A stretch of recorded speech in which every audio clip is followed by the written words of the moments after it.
The Federal Records Annex of the Department of Missing Persons sits 17 miles outside of any town you have heard of, at the end of a road the county stopped maintaining in 1987. It is not on most maps. The building itself is a concrete structure from the Eisenhower era, built to withstand nuclear blast and subsequently forgotten by the same government that commissioned it. 3 floors above ground. 2 below. Climate-controlled, or at least it was before the funding dried up and the maintenance crews stopped coming. I arrived there on a Tuesday in late October. My name is Diana Voss, and I was hired by the General Services Administration to catalog whatever remained inside before the scheduled demolition in December. A routine assignment. Bureaucratic archaeology. Nothing more.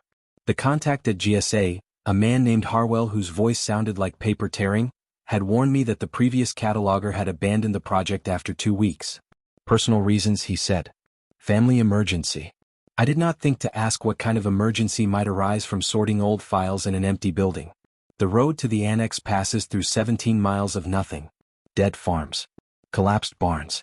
Trees that seem to lean away from the direction you are traveling, as though they remember something the land has tried to forget. My rental car shuddered over potholes until I reached the chain-link fence surrounding the property, which someone had left unlocked. The padlock hung open on the gate, rusted through, though Harwell had assured me I would need to use the key he had couriered to my hotel. The building hunched against a gray sky. 3 stories of windowless concrete, stained with decades of rainwater in patterns that resembled, from certain angles, the silhouette of a human form reaching upward. The main entrance was a steel door set into a recess, flanked by dead shrubs that had once been hedges. Above the door, barely visible beneath a layer of grime, were the words Department of Missing Persons carved into a granite lintel. I want to be clear about what I found inside because the official report I submitted to GSA bears no resemblance to the truth, and the truth is something I am running out of time to tell. The lobby smelled wrong. Not the expected mustiness of abandonment, not mildew or rodent waste, but something organic and intimate, like the breath of something very old exhaled into a closed space. The reception desk was bare except for a telephone with no cord and a sign-in book that lay open to a page dated November 3, 1989. The last name in the book was written in a hand that grew progressively more erratic across the page, the letters stretching and distorting until the final entry was illegible, a scrawl that terminated in a dark stain. Emergency lighting flickered in the corridors beyond. I had been told the power was disconnected years ago, but the fluorescent tubes hummed and stuttered as I walked, casting shadows that moved in directions inconsistent with my own movement. The filing rooms began on the first floor and continued into the sub-basement levels, row upon row of metal shelving units holding cardboard boxes that contained, according to Harwell, the records of every missing person case processed by the federal government between 1947 and 1991, when the department was dissolved and its functions absorbed by other agencies. The first anomaly I discovered was in room 1-17, on the eastern wing of the first floor.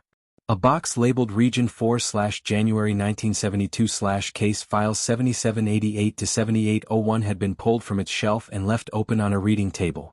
Inside, I found 14 manila folders, each containing the documentation for a missing person case.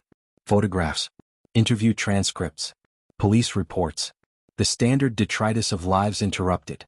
But the files were damaged. Not in any way I could initially explain. The paper itself seemed to have degraded, growing thin and translucent in places, as though something had leached the substance from the cellulose. More disturbing were the photographs.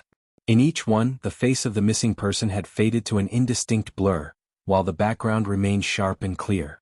I could see the wallpaper behind them, the furniture, the pattern of light through a window. But where the faces should have been, there was only a soft gray absence, as though the film had developed incorrectly in precisely the same way across 14 different photographs. I told myself it was chemical degradation. Unstable developing compounds. A fluke of storage conditions. Then I read the names. Or rather, I tried to read the names. In each file, wherever the missing person's name should have appeared, on intake forms, witness statements, investigation summaries, the text had become unreadable. Not redacted, not blacked out, but somehow erased at a level deeper than ink on paper. The spaces where names should have been were visible, the formatting intact, but the characters themselves had been replaced by a fine gray dust that fell away when I touched the pages. Case file 7793 had belonged to someone. A woman based on the physical description. 34 years old. Brown hair. Last seen in Tulsa, Oklahoma, on January 9, 1972. Her husband had reported her missing after she failed to return from a trip to visit her sister. The sister, interviewed 3 days later, claimed she had never arrived. But I cannot tell you her name because her name no longer exists. It has been removed from every document in the folder, extracted with a precision that suggests not vandalism but appetite. The previous cataloger had left notes. I found them in the break room on the second floor, stuffed into a coffee can that still smelled faintly of grounds from 3 decades past. The handwriting was cramped and urgent, covering both sides of yellow legal paper in increasingly erratic lines. October 2nd. First day. Building in worse shape than expected. Power works but climate control is dead. Smell in the east wing. Checked for dead animals. Found nothing. October 4th. Files in room 1 to 17 damaged. Reported to Harwell. He said budget doesn't cover restoration work. Just catalog what's there. I took photographs of the damage. Camera wouldn't focus on the affected areas. October 6th. More damaged files. Rooms 1 to 22, 1 to 23, 2-04. Pattern is spreading outward from somewhere. Checked subbasement. Door to B2 is sealed. Not locked. Seal. Like someone welded it shut from the inside. October 9th. I keep forgetting things. Small things. Coworker names. Phone numbers I've known for years. Woke up this morning and couldn't remember my mother's maiden name. Had to call my sister to confirm it. She laughed. Said I was working too hard. But I've known that name my whole life. October 12th. I found something in room 2 to 19. A file that shouldn't exist. The case number doesn't match our system. The date is wrong. The date is impossible. I can't explain what I mean by that. When I try to remember the specifics, there's just this blank space where the memory should be. October 14th. I saw someone in the east corridor today. A figure in the emergency lighting. Thin. Wearing something like the old clerk uniforms from the photos in the lobby. It was standing very still, facing a wall, and when I called out, it didn't turn around. It just wasn't there anymore. Not like it moved. Like it had never been there. But I remember seeing it. I think I remember. October 15th. Last entry. I found the source. The damage is spreading from room B2-07 in the second subbasement. I don't know how I know this because the door to B2 is still sealed. But I know. I know because I dreamed about it. A room full of shelves and on every shelf, a box without a label. And in every box names. Thousands of names. Millions. Not stored. Collected. The way you might collect stamps or coins. And standing in the center of the room, something that used to be a person. Something that is now something else. Something that looked at me. I woke up and I couldn't remember my own middle name. I am leaving. I'm leaving right now. I'm writing this so that whoever comes next will know. Don't go to the second subbasement. Don't read the files. Don't let it learn your asterisk. The note ended there. No signature. No date on the final entry. The handwriting deteriorated in the last lines, letters bleeding into each other, spacing growing irregular, as though the writer were losing the ability to form coherent symbols. I should have left then. I understand that now. Any reasonable person would have called Harwell, reported the conditions as unsuitable, requested reassignment or compensation or anything that would justify walking away. But I have never been a reasonable person, and more than that, I was curious. The cataloger's notes read like the journal of someone experiencing a breakdown, a cascade of anxiety and pareidolia and isolation-induced paranoia. But the damaged files were real. I had seen them. I had touched the gray dust where names used to be. I decided to continue working. The second floor contained administrative records, personnel files, correspondence between the department and various other agencies, FBI liaisons, local police departments, congressional oversight committees. The decay was less pronounced here, though I noticed isolated instances of the same strange degradation. A memo from 1976 with the recipient's name erased, a staff directory with 3 entries reduced to gray smears, a photograph of the departmental Christmas party where 2 of the attendees had no faces. I worked methodically, documenting what I found, noting the locations of damaged materials. By late afternoon, I had covered 6 rooms on the second floor and identified 37 instances of name erosion. The pattern the previous cataloger had noted was real. The damage radiated outward from a central point somewhere below, growing less severe with distance but unmistakably present throughout the building. As darkness fell outside, I became aware of the sound. a soft, wet noise emanating from the walls. At first I attributed it to the building settling, to pipes expanding and contracting in the absence of proper climate control. But the sound was too regular, too rhythmic. It rose and fell in cycles that approximated breathing, deep inhalations followed by long exhalations, as though the building itself were asleep and dreaming. I left at 6 o'clock. The drive back to my hotel took longer than it should have, as though the road had stretched in my absence, adding miles to the 17 it was supposed to contain. When I reached my room, I tried to call Harwell to discuss my findings. The number I had been given connected to a fax machine. I tried 3 times before giving up. That night, I dreamed about a room underground. Shelves reaching to a ceiling I could not see. Boxes without labels. And standing among them, back turned to me, a figure in gray. It was sorting, organizing, filing. Its hands moved with mechanical precision, placing something into each box, something small and invisible that might have been a word or a sound or a name. I woke at 3 in the morning with the certainty that I had forgotten something important about myself. Something I could not identify because the knowledge of what it was had been taken along with the thing itself. The second day began with a discovery I wish I had not made.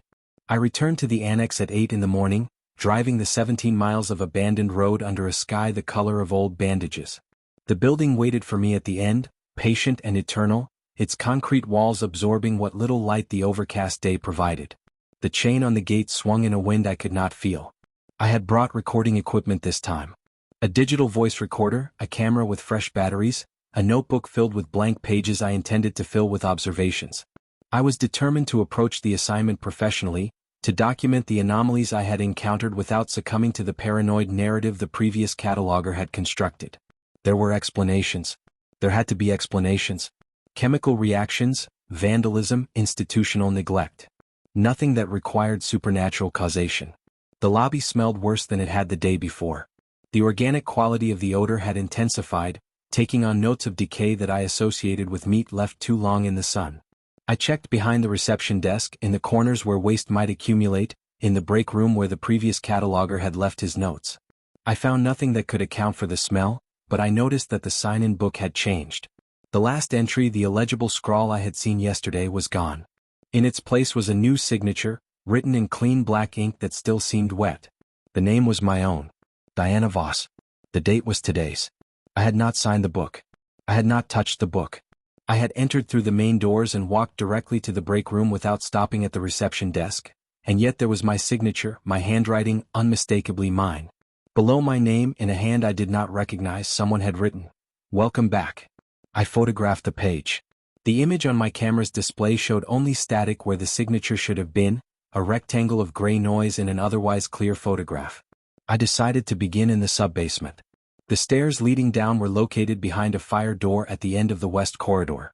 The first sub-basement, B1, contained overflow storage from the main floors, boxes stacked haphazardly without apparent organization. The decay here was more advanced. Entire shelving units had collapsed, their contents scattered across the concrete floor. The cardboard boxes had softened with moisture, their sides splitting open to reveal files that had fused together into solid masses of corrupted paper. The smell was almost unbearable. I documented what I could. The damage was extensive but not unusual for a neglected facility. Water infiltration, structural failure, the natural consequences of 30 years without maintenance. I photographed the collapsed shelves, the ruined files, the dark stains on the floor that might have been water damage or might have been something else. It took me 2 hours to reach the door to B2.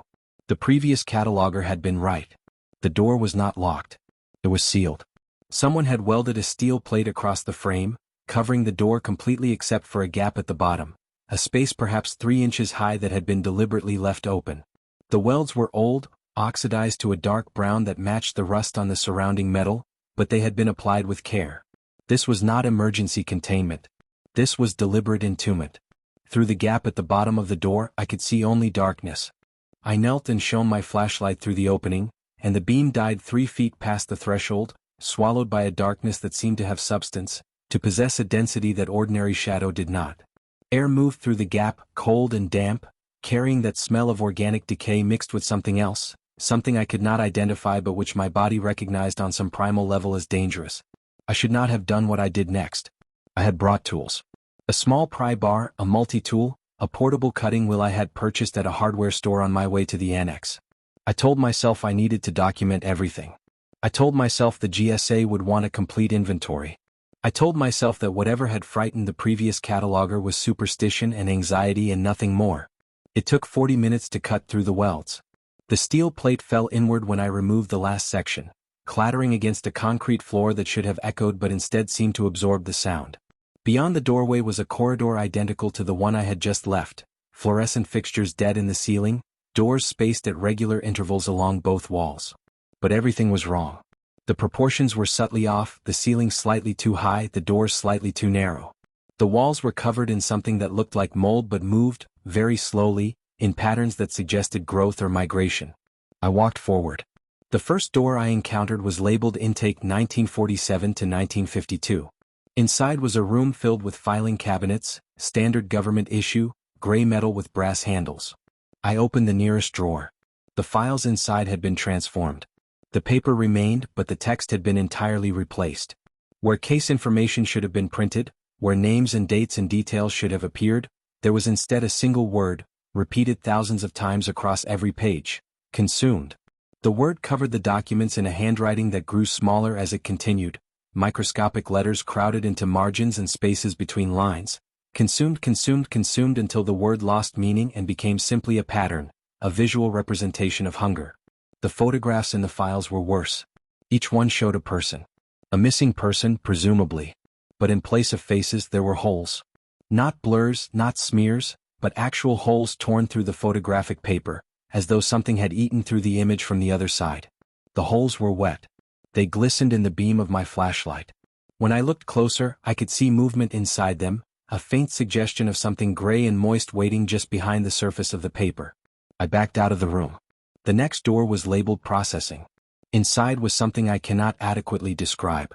A machine, perhaps, or an organism, or something that existed in the space between those categories. It filled the center of the room, a mass of filing cabinets that had been fused together and altered, drawers opening and closing in sequence, each one containing a single folder, each folder containing a single name. The machine was feeding. As I watched, one of the drawers slid open and a folder emerged. The name on the tab was visible for a moment: Henderson, Margaret, and then something happened to it. The letters lost their coherence. They softened, blurred, and finally dissolved, drawn into the mass of the machine like liquid into a sponge. The folder fell empty to the floor. The drawer closed. Another opened. I ran. I ran back through the corridor, through the open doorway where I had cut away the seal, up the stairs to the first sub-basement and then to the ground floor. I ran through the lobby, past the sign-in book where my name waited in wet ink, through the main entrance into the gray light of afternoon. I did not stop until I reached my car. I sat there for 20 minutes, hands shaking on the steering wheel, trying to construct a rational explanation for what I had seen. A hallucination, perhaps. Carbon monoxide poisoning. Some chemical compound released when I cut through the sealed door. But I knew what I had seen. I knew what it meant. And I knew, with a certainty that felt like a physical weight in my chest, that I had made a terrible mistake by opening that door. I drove back to my hotel. That night, I could not remember my mother's name. I tried. I concentrated. I visualized her face, her hands, the sound of her voice. But when I reached for her name, I found only emptiness, a gap in my memory where the information should have been. I called my sister to ask, but when she answered, I could not remember her name either. I hung up without speaking. In my notebook, I had written observations from the day's work. Or I had intended to. Looking at the pages now, I found them covered in a single word, repeated in my own handwriting across every line: consumed. I did not sleep. Instead, I read everything I could find about the Department of Missing Persons, its history, its purpose, its eventual dissolution. The records were sparse. The department had been established in 1947, shortly after the war, to coordinate federal efforts in locating individuals who had disappeared under circumstances that did not fit standard categories. Not kidnapping, not homicide, not voluntary departure. Something else. The founding documents referred to cases of unexplained vanishing, individuals who had ceased to exist without apparent cause, whose records and memories seemed to fade from the world in ways that defied natural explanation. The department had grown steadily through the 1950s and 1960s, absorbing cases from local agencies, building files on thousands of missing persons whose disappearances shared certain characteristics. The pattern was always the same. First, the person would vanish.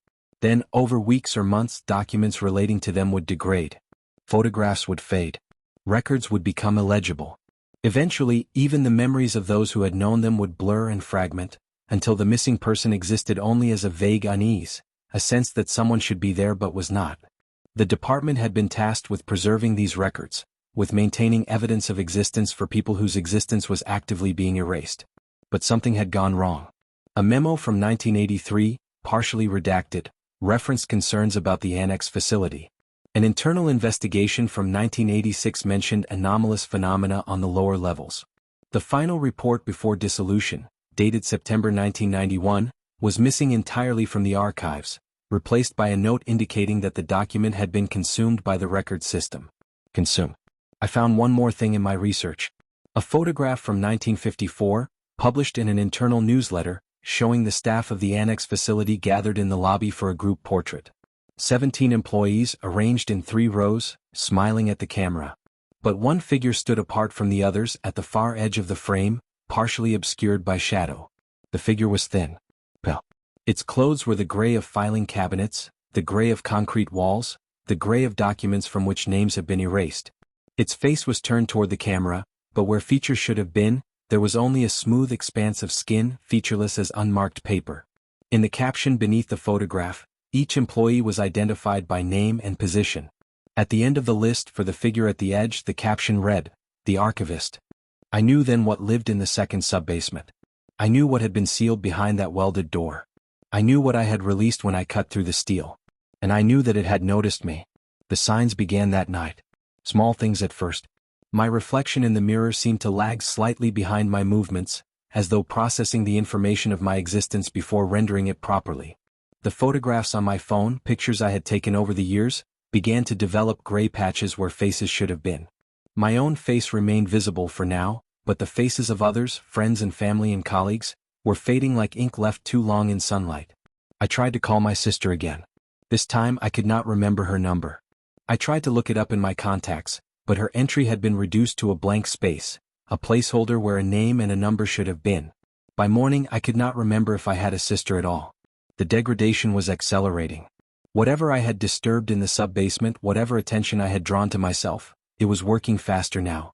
I could feel the gaps in my memory expanding, blank spaces where people and places and names should have been, absences that I could recognize only by the shape of what was missing.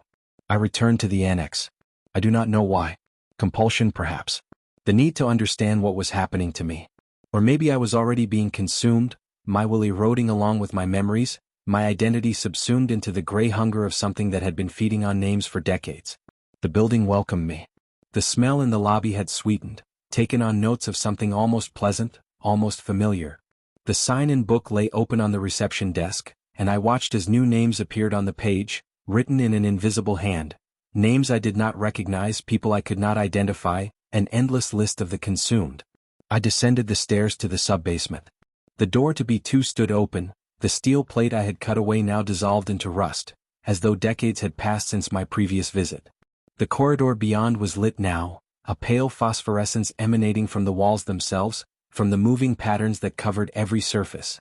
The smell was stronger here, overwhelming, the smell of paper and ink and human memory. I walked forward. The doors along the corridor had changed. They no longer bore labels indicating dates and categories. Instead, each door displayed a single name, a name that pulsed and writhed as I watched, letters rearranging themselves, deteriorating, finally dissolving into the gray substance that covered everything. At the end of the corridor was a door I had not seen before. The name on this door was my own. Diana Voss. The letters were clear and sharp, freshly written, still glistening with the wet ink of recent creation. As I watched, the first letter began to blur, the D softening at its edges, beginning its slow collapse into meaninglessness. I opened the door. The room beyond the door was not what I expected. I had anticipated another chamber of corrupted files, another mass of fused machinery, another manifestation of the hunger that permeated the subbasement. Instead I found an office.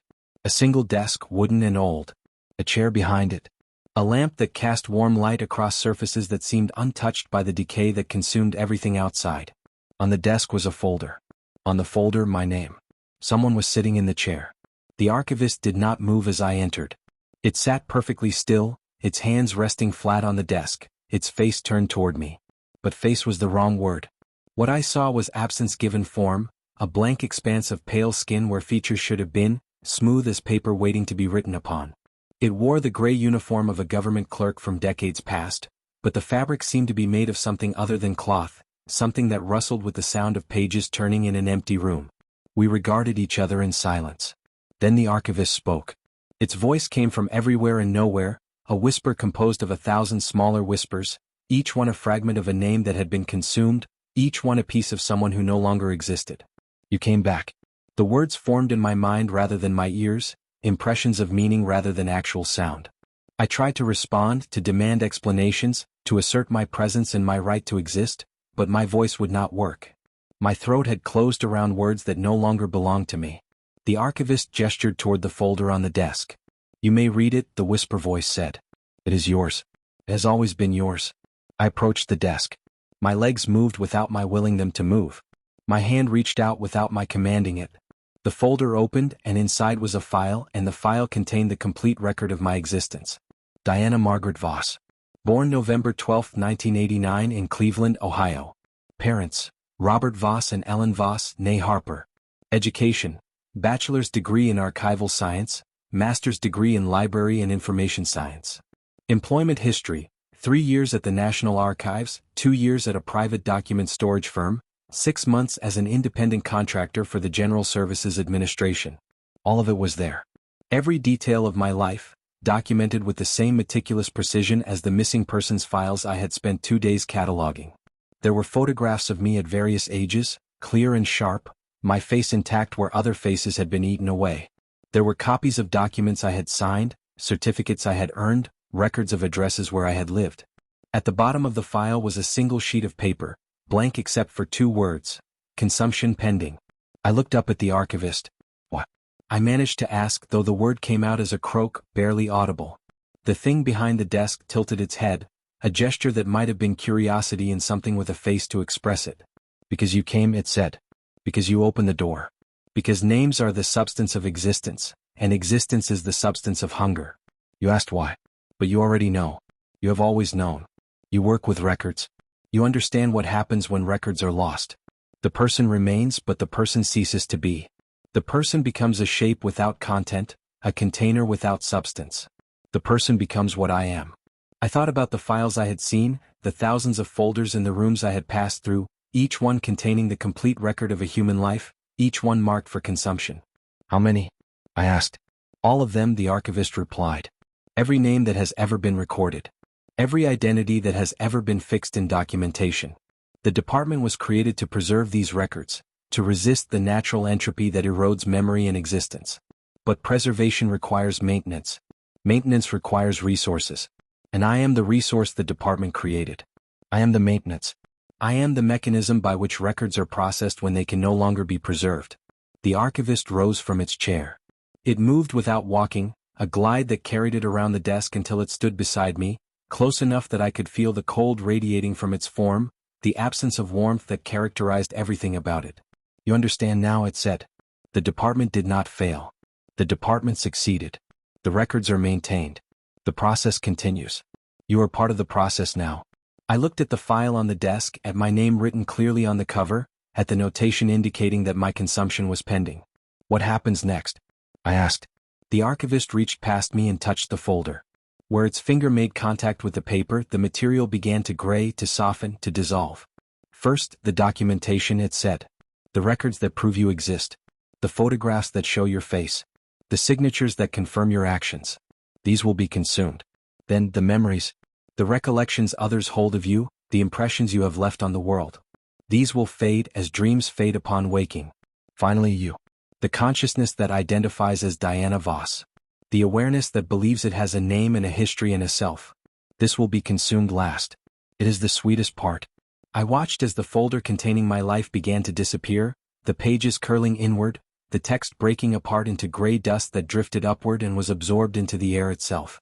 My name on the cover lasted longest, the letters holding their shape as though resisting the process, but eventually they too dissolved, and the folder was gone, and there was nothing on the desk except a faint discoloration where it had rested. You may leave now, the archivist said. The process does not require your presence. You may walk out of this building and drive back to your hotel and continue as though nothing has changed. You will not notice the consumption at first. Small things will disappear. Photographs, documents, the names of people you used to know. You will adapt. You will tell yourself that memory is imperfect, that records are lost, that these things happen to everyone. And by the time you realize what is occurring, there will not be enough of you left to resist. I should have run. I should have fled the building, fled the state, fled to somewhere the archivist could not reach me. But I understood even then that there was nowhere to flee. The process had begun. My consumption was no longer pending. It was underway. Instead, I asked a question. Who are you? The archivist paused. Its blank face turned toward me with an expression that might have been surprise, if it had possessed the features to express it. I was like you, it said. I worked in this building many years ago. I cataloged the records of those who had disappeared. I read their files. I learned their names. And one day I descended to the second sub-basement, where the most ancient records were stored, and I found what waited there. The first consumption. The original hunger. It had been feeding on names since before there were buildings to store them, since before there were governments to track the missing. It fed on me. But it did not finish me. Could not finish me. I had consumed too many names myself, reading the files, learning the identities. The names sustained me. And when the thing that fed on me was finally satisfied, I discovered that I had become something new. Something like it. Something hungry. The archivist drifted toward the door. I have answered your question. Now you must leave. The process requires time. Return to your life, Diana Voss. Enjoy what remains of it. And when the consumption is complete, when you are nothing but a gray absence where a person used to be, you may return here. You may join the archive. You may become, as I became, a collector of names. I left. I walked out of the office, through the phosphorescent corridor, up the stairs, through the lobby, into the gray afternoon light. I drove back to my hotel. I sat in my room and tried to remember who I was, who I had been, what had constituted the self that was now being eaten away from the inside. My mother's name was gone. My father's name was gone. The town where I had grown up, the school I had attended, the friends I had made in childhood. All gone, replaced by blank spaces that ached with the shape of missing information. I looked at my phone. My contact list had been reduced to 3 entries. Harwell at GSA, though his number connected only to static when I tried to call. The hotel where I was staying. And a number I did not recognize with no name attached, just a row of zeros that seemed to pulse faintly on the screen. I deleted the number. It reappeared immediately. I turned off the phone. When I turned it back on, the number had moved to the top of the list. I threw the phone against the wall. It shattered into pieces. The screen continued to glow, displaying the number, the row of zeros, and now a message beneath it. Consumption 23% complete. That night I dreamed of the archive. I stood in a room without walls, surrounded by shelves that extended in every direction, upward and downward and outward beyond the limits of perception. Each shelf held files. Each file contained a name. And I moved among them, sorting, organizing, consuming. My hands were gray. My skin was smooth. My face had no features. I was the archivist, or I was becoming the archivist, or I had always been the archivist and everything else had been the dream. I woke with the taste of paper in my mouth. The mirror in the bathroom showed my face, but the reflection was wrong. My features had begun to blur at the edges, softening the way the names on the files had softened, the way everything touched by the consumption eventually softened and dissolved. I touched my cheek. The skin felt thin, translucent, as though something were showing through from beneath. I made a decision then. I would not accept the consumption. I would not walk placidly toward my own dissolution. I would return to the annex, to the second sub-basement, to the office where the archivist waited. And I would find a way to stop what had been started. I did not know how. I had no weapons, no expertise, no understanding of what I was facing beyond the fragments the archivist had shared. But I understood one thing: the consumption required records. It required documentation. It required the fixed notation of identity that allowed existence to be processed and devoured. What if there were no records to consume? What if I erased myself before the archivist could finish? I spent the morning destroying everything I could find. Credit cards cut into pieces and flushed. Driver's license burned in the bathroom sink. The rental car agreement torn apart and scattered from the window. My phone, its shattered pieces gathered and buried in the trash behind the hotel. Every document, every photograph, every piece of paper that connected to my name, I found it and I destroyed it. By noon I had become a ghost. I walked to the annex 17 miles on foot, along a road that seemed longer than before, through a landscape that had lost its color, everything gray and faded like a photograph left too long in the sun. The building waited at the end, patient as always, its concrete walls absorbing what little light remained in the world. The lobby was empty. The sign-in book was gone. The reception desk had collapsed into a pile of rust and rotted wood that might have been a century old. I descended the stairs. The first sub-basement was silent, its ruined shelves empty of files, the boxes that had once filled it reduced to damp mulch on the floor. The door to B2 stood open, but the phosphorescence that had lit the corridor was gone, replaced by a darkness that my eyes could not penetrate. I walked forward anyway. I could not see but I could feel. The doors along the corridor had disappeared, their frames collapsed into the walls, the names that had marked them dissolved into the gray substance that covered everything. The floor beneath my feet was soft, giving slightly with each step, as though I were walking on something organic, something alive. At the end of the corridor I found the office. The desk remained, though it had changed. The wood had fused with the floor, had spread and grown until it filled most of the room, a massive structure that pulsed with a slow, rhythmic motion. On its surface were files, thousands of files, stacked in towers that reached toward a ceiling I could not see. The archivist was not behind the desk. The archivist was the desk. I understood then what I was seeing. The entity had not been sitting in this room, presiding over the consumption from a position of authority. The entity was the room. It was the building. It was the archive itself, grown vast and hungry over decades of feeding, expanded beyond any form that could be called humanoid into something architectural, something geological, something that existed on a scale I could not comprehend. And at the center of that vastness, where the desk organism pulsed with its slow heartbeat, was a single file. My file. It should not have existed. I had destroyed everything.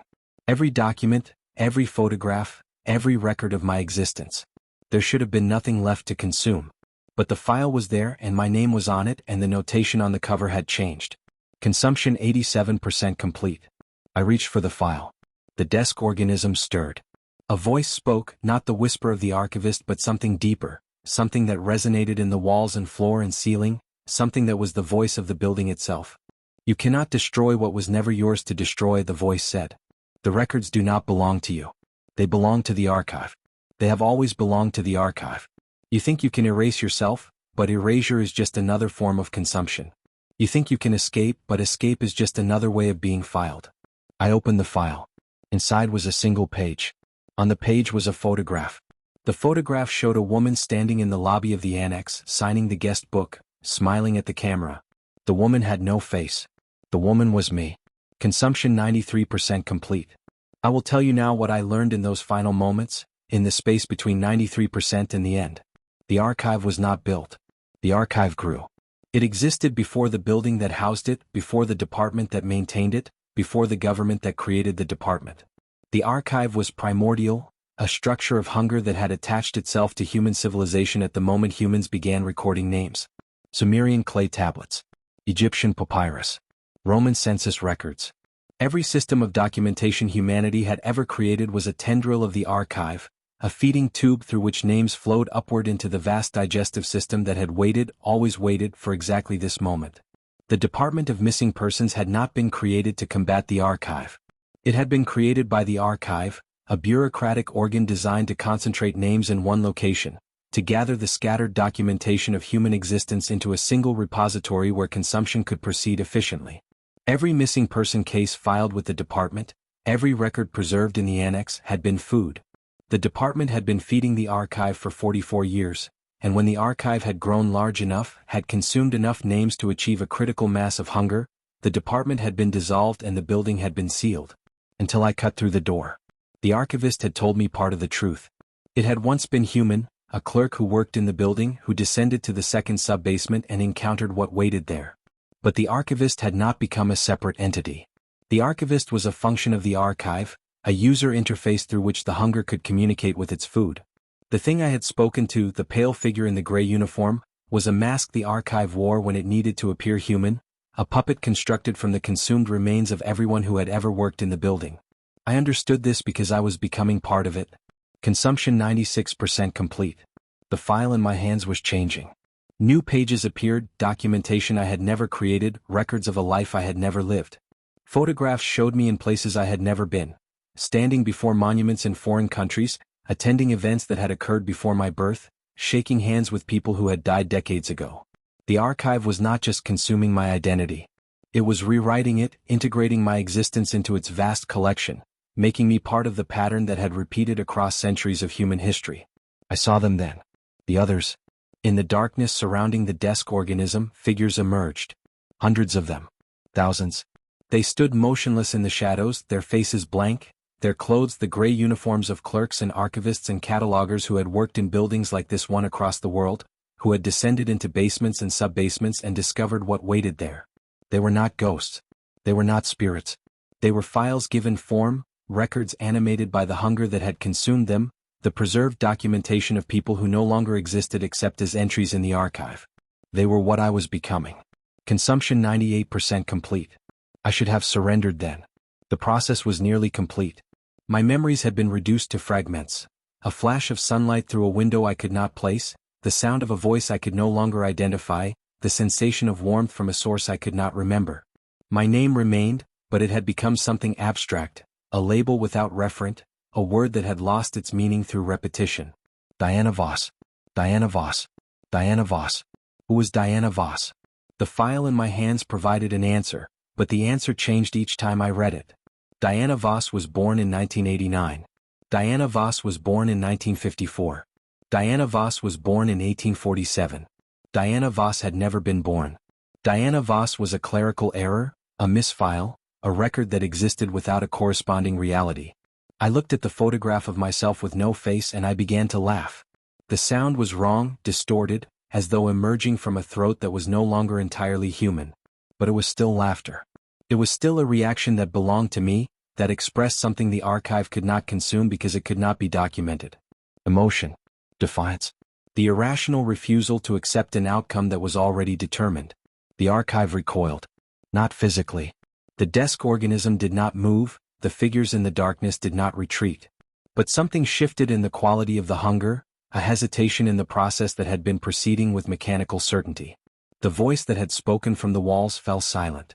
The phosphorescence that had begun to illuminate the room flickered and dimmed. The archive had encountered something it did not understand. I laughed harder. I laughed until tears ran down my face, until my body shook with the force of it, until the file fell from my hands and the pages scattered across the organic surface of the desk. I laughed at the absurdity of my situation, at the cosmic joke of being eaten by a filing system, at the bureaucratic horror of learning that the universe maintained records and those records were overdue for processing. The consumption percentage did not increase. Consumption 98% complete. It held there, frozen at 98%, while I laughed and the archive waited and the figures in the darkness stood motionless with their blank faces turned toward the spectacle of a woman losing her mind in the basement of a forgotten building. And then I understood. The archive consumed names. It consumed documentation. It consumed the fixed, recorded, official notation of human identity. But laughter was not a name. Laughter was not documentation. Laughter was a living thing, a spontaneous expression that could not be filed or catalogued or preserved because it existed only in the moment of its creation. The 2% that remained of me was the 2% that could not be recorded. I stopped laughing. I took a breath. And I spoke. I'm not a file. The words were barely audible, a whisper that seemed to be absorbed by the organic walls before it could reach the figures in the darkness. I'm not a record. Louder now. The desk organism pulsed, its rhythm disrupted, its surface rippling as though something beneath were struggling to emerge. I'm not a name. The figures moved. For the first time since they had appeared, they shifted, their blank faces turning toward each other, their gray forms beginning to drift closer. The archive was responding to something it perceived as a threat. I am the space between the records. I am the silence between the names. I am the thing you cannot consume because it was never documented. I am alive. The room convulsed. The desk organism split down the center, its wooden surface cracking like skin over a wound too large to heal. From the gap emerged something I cannot describe adequately, something that was simultaneously vast and microscopic, present and absent, real and imagined. It was the core of the archive, the original hunger that had spawned the building and the department and the archivist and everything else. It was old. It was hungry. And it was afraid. The figures in the darkness dissolved. One by one, their forms lost coherence, their gray substance drifting upward like smoke, their blank faces finally expressing something as they dissipated. Relief. They had been waiting for this. They had been waiting for decades, centuries, millennia, for someone to speak the words that would unmake the archive that had consumed them. The core tried to consume me then. It tried to complete the 2% that remained, to process the documentation of my defiance and file it away with everything else. But I had nothing left to consume. I had destroyed my records. I had erased my documentation. I had even erased my name, speaking it so many times that it had become meaningless, a sound without referent, a collection of letters that no longer identified anything. I was undocumented. I was unfiled. I was the error in the system, the corrupted data that could not be processed. The core collapsed. It happened slowly, a cascade of dissolution that began at the edges and worked inward. The walls softened and fell. The floor liquefied and drained away. The ceiling disappeared, revealing a sky that was not the sky above the annex but something older, something that had existed before the archive had grown to cover it. The figures that had stood in the darkness were gone, their consumption reversed, their names returned to wherever names went when they were no longer needed. I stood in the ruins of the second subbasement, surrounded by paper. Thousands of pages, millions of pages, drifting down from a height I could not measure, each one bearing a name that had been consumed and was now being released. They fell like snow, covering the floor, covering me, covering everything in a blanket of recovered identity. Names I did not recognize. Names I would never know. Names that belonged to people who had been forgotten for years, decades, centuries, and were now remembered again, restored to existence by the collapse of the thing that had eaten them.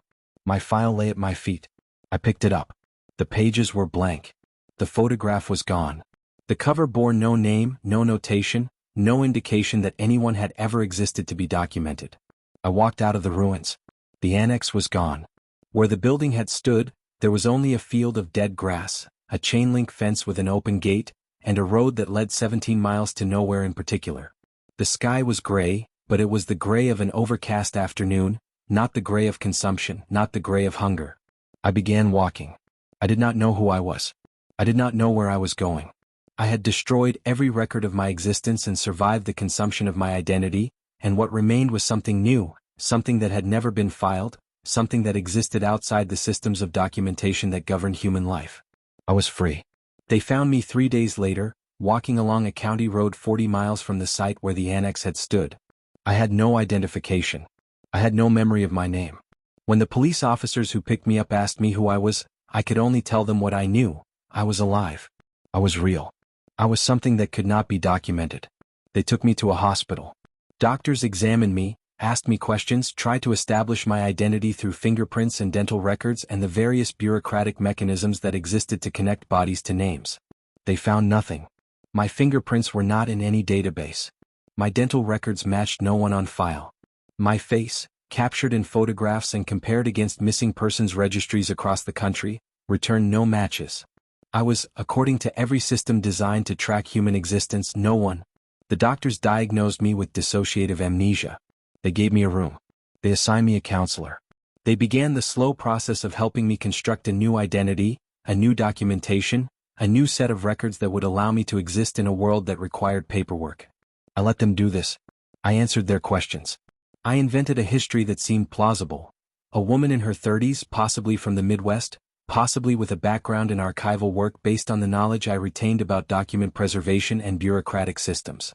They gave me a temporary name, Jane Doe, stamped on a hospital bracelet and entered into their system. They began processing me back into documented existence. But I remembered. Not everything. Not the details of the life I had lived before the annex, before the archive, before the consumption. Those memories were gone, eaten away, digested by a hunger that no longer existed. But I remembered the experience itself. I remembered descending into the subbasement. I remembered the office, the desk, the archivist with its blank face. I remembered standing in the ruins as pages fell around me, each one bearing a name that had been returned to the world. And I remembered what I had become. Undocumented. Unfiled. The error in the system. I stayed in the hospital for 2 weeks. When they released me, I had a new identity.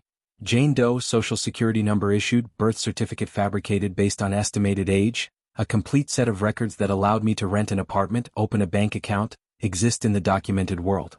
The counselor who had worked with me smiled and shook my hand and told me I had made remarkable progress. She believed my amnesia was psychological, a trauma response, something that might resolve over time with therapy and patience. I did not tell her what I knew. The archive was gone, but the archive was not the only hunger. The archive had been old, ancient, a thing that predated human civilization, but it had grown powerful by attaching itself to human systems of documentation. It had evolved with us, adapted to our methods of recording and preserving identity. And I wondered, during those 2 weeks in the hospital and in the months that followed, what other hungers might exist. What other structures might have grown in the spaces between documented and undocumented, between recorded and forgotten, between named and nameless. I began to research. I visited libraries, archives, record repositories. I read histories of census-taking and registration systems, of the mechanisms governments and institutions had developed to track their populations. I found patterns, anomalies, missing persons cases that shared the characteristics I remembered from the annex. Degrading records, fading photographs, memories that blurred and disappeared. The archive had not been unique. The archive had been one of many. I found evidence of others.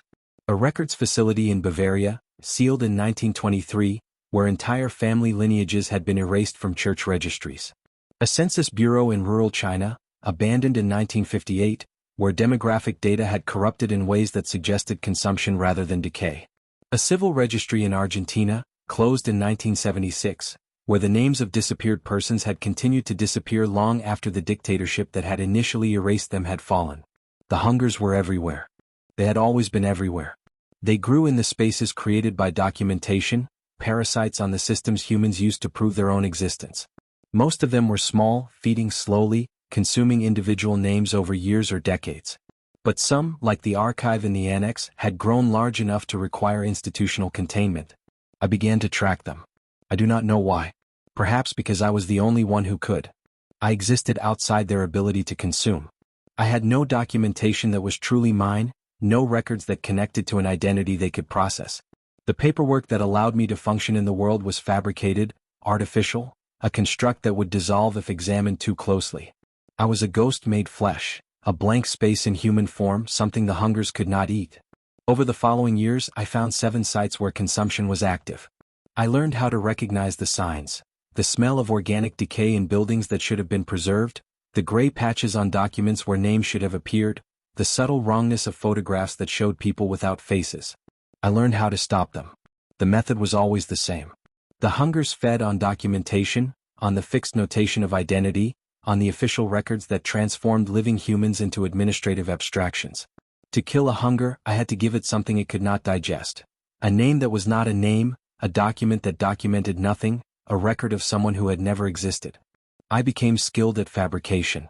I created files for imaginary people, complete biographies of lives that had never been lived, with photographs of faces generated by algorithms, with signatures copied from no one's hand. I fed these files to the hungers, and the hungers consumed them, and the consumption of nothing caused them to starve. 7 hungers destroyed. 7 sites neutralized. 7 clusters of missing persons cases that stopped accumulating, that stopped spreading, that became ordinary cold cases rather than evidence of something monstrous. I do not know how many remain. The hungers are old. They are patient. They have learned to hide themselves in the structures of bureaucracy, in the systems of registration and identification that govern modern life. They feed slowly, one name at a time, and the world does not notice because the world expects people to disappear, expects records to degrade, expects memory to fail. But I notice. I remember. I am writing this account because I am not certain how much longer I can continue. The fabricated identity that allows me to exist in the documented world is beginning to fail. Computers flag my records as inconsistent. Bureaucracies question my documentation. The artificial paper trail that connects me to human society is degrading, not because a hunger is consuming it, but because it was never real to begin with. Soon I will have to disappear. Not into a hunger. Into the spaces between. Into the world of the undocumented, the unregistered, the officially non-existent. There are others there, I have learned. People who have fallen through the cracks of bureaucracy, who exist without papers, without records, without the documentation that proves they are real. Some of them know about the hungers. Some of them have survived consumption as I have. Some of them are hunting the hungers as I do. We are building something. A network. A system. An archive of a different kind. Not an archive of names. An archive of silences. A collection of the spaces where documentation fails, where records do not reach, where the hungers cannot feed. We are learning to exist in those spaces. We are learning to protect them. We are learning to expand them, to create gaps in the systems of bureaucracy through which the hungers cannot follow. It is slow work. Patient work. The kind of work that requires decades, centuries, the same time scale on which the hungers operate. But we have time. We have nothing but time. We are the undocumented, and we do not age the way documented people age because aging is a process that requires records, requires the fixed notation of temporal progression, and we have no records to fix. I do not know if we will succeed. I do not know if the hungers can be destroyed entirely or only contained or only starved. I do not know what exists at the end of this work, what kind of world might emerge from the struggle between documentation and its absence. But I know that I will continue. I am the error in the system. I am the space between the records. I am the thing that cannot be filed, cannot be processed, cannot be consumed. My name is not Diana Voss. My name is not Jane Doe. My name is the silence that follows when someone asks and no answer comes. And I am still here. Still alive.